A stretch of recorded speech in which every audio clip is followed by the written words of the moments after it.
So, business psychology naman tayo sa marketing. So, ano tong hard facts at saka soft facts questions.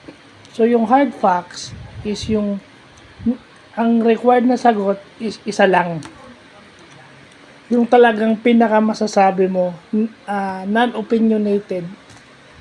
Yung totoo. Di ba? Pero pag sinabi mong soft fact questions, yun yung opinions.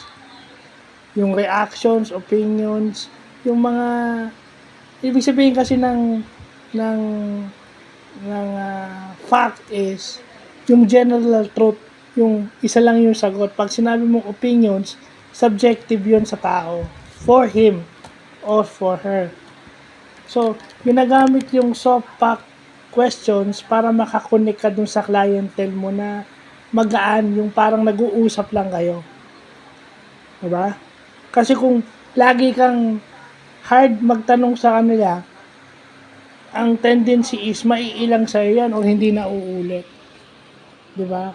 Kailangan komportable rin silang sumagot sa mga tanong mo at komportable din sila sa'yo. So kung hindi ka komportableng kausap at lagi kang hard questions, hard statements, walang mangyayari sa'yo.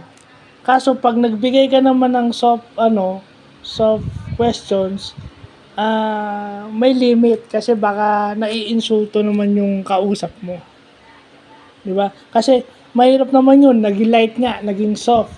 Pero mahirap naman yung hindi ka na naglalagay ng boundary between your clients, 'di ba? So yun yung kadalasang nakakalimutan ng iba. So yan, mabuting alam na natin yung hard fact questions at saka soft fact questions. I mean, importante yan na malaman natin yung the way na magtanong tayo. Pag nagsisurvey tayo, meron tayong makukuning hard facts.